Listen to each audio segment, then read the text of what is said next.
With Apple's next 2023 event, officially titled Wonderlust, coming up in just a few days, here's everything you need to know about the event itself, the rumors we've seen so far, and what you should expect to see from this event. And keep in mind that basically all of the details in this video are still technically rumors. We won't know anything with 100% certainty until the event actually happens. But most everything in this video has been confirmed by very reputable sources that have had a lot of accurate information in the past. Firstly, let's talk about the next iPhone, the iPhone 15. One of the biggest changes that you should expect to see on the iPhone, and actually any other device that Apple makes from here on out, is the switch to USB-C. Apple has held on for a very long time to the Lightning port, but it's time to standardize, and it sounds like they are going to be switching to USB-C this year. Now, they are kind of being forced into it. The European Union actually voted recently to standardize cables on electronic devices like this, and USB-C is going to be the enforced standard by 2024. Now, Apple does have some time, obviously, since that's next year, but it sounds like they're going to jump the gun and just do it this year and officially make the change to USB-C. These new iPhones across the board are also going to have an update to the wireless charging. They're actually going to be one of the first to adopt the Qi 2 standard. So across the board, you're going to see 35-watt wireless charging. And another big rumor that we've really never seen from Apple before is that these new iPhones are expected to ship with color-matching USB-C cables. These are actually going to be braided cables too, so they should be a lot more durable and color-matching, meaning they're going to match the color of the iPhone that you select. But this is an interesting choice. Apple usually just ships it with a white generic cord, so seeing a color-matched cord is pretty interesting. Now let's talk more about the standard iPhone 15. So with any of the standard choices, you're going to have the same transfer speed that you had last year, which is USB 2.0. This is pretty outdated. It only gives you a transfer speed of 480 megabytes per second. So it will be slower than the Pro models. But one thing that's actually coming over to the standard iPhone this year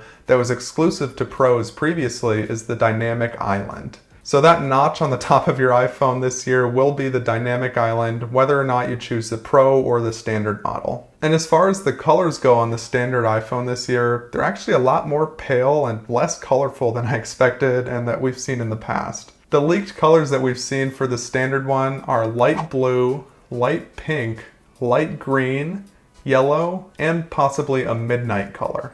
Now let's talk more about the iPhone 15 Pro. Firstly, as far as sizing goes, it's expected to be the same, meaning the iPhone 15 Pro will come in at 6.1 inches and the Pro Max will be at 6.7 inches. These are the exact same sizes that we saw last year on the Pro models. The screen itself will have smaller bezels as they do every year. And another new thing exclusive to the Pro models this year is they're actually going to have a titanium frame instead of stainless steel. This means that the Pro models should be a little bit more lightweight than they were last year, but at the same time, titanium is actually 3 to 4 times stronger than stainless steel is, so it should be more durable too. Another big change we're expecting to see on the Pro models this year is the addition of the Action button. This is a whole new way to control and interact with your iPhone. It's supposed to be very similar to the Action button that we've already seen on the Apple Watch Ultra. Meaning you can use it to open up your camera, control your flashlight, turn silent mode on or off, trigger shortcuts, use accessibility features, and also to trigger focus modes. There's a lot more to it than that too. Those are just a few of them. This seems like a very interesting addition to the Pro models and I'm excited to try it out. The Pro models should see an upgrade in their USB speed as well. It's being upgraded to 3.2, meaning that it'll have a 5 gigabyte per second transfer speed. So if you're plugging in your iPhone to transfer photos or files frequently, this should be a lot faster than we've seen in previous years. Another rumor or speculation that I've seen is that Pro models might actually be renamed to Ultra instead of Pro.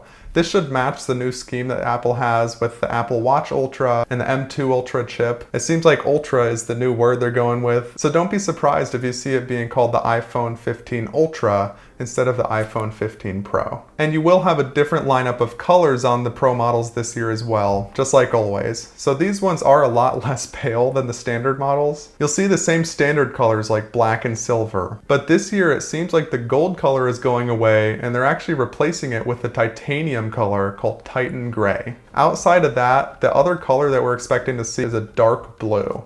And the last thing that'll be consistent across the board with the iPhone is that they should be shipping with iOS 17. I will be making a more in-depth video about iOS 17 and the features you should expect there, so make sure you subscribe so you don't miss out on that. Otherwise, let's move on to the Apple Watch. We should still expect to see the new Apple Watch coming out this year, which is the Series 9. And as they do every year, Apple will be including a new chip on this new Apple Watch, which is the S9 chip. As with all the new chips, you might see slight improvements in battery life and speed optimization. The new Apple Watches will also be shipping with watchOS 10. So just like the iPhone, you will have more features that I'll go into in another video, and you might see a few new watch faces that are exclusive to this device. As far as colors go, you should still see the standard midnight, starlight, silver, and product red. I have seen some rumors about a new pink color as well, so be on the lookout for that. Now, outside of the standard Apple Watch, there is some speculation that Apple might be doing a new Apple Watch Ultra 2 this year as well. You probably will have better battery life and maybe some improved speeds. It also seems like they're trying to slim down the bezels on the watch, because I've seen reports that it might go from 2.1 inches to 1.9. You might also see an increase in the size of the screen on the watch due to smaller bezels. And outside of the standard colors that we saw last year, there is some speculation too that we'll see a new black titanium color on the Watch Ultra 2. The last rumor that I've seen about these watches too isn't necessarily something to look forward to, but something to know is that Apple is supposedly using some brand new 3D printing technology on some of the mechanical titanium parts within the watch. It's apparently unclear as to whether or not this is exclusive to the Ultra or also on the standard Apple Watch,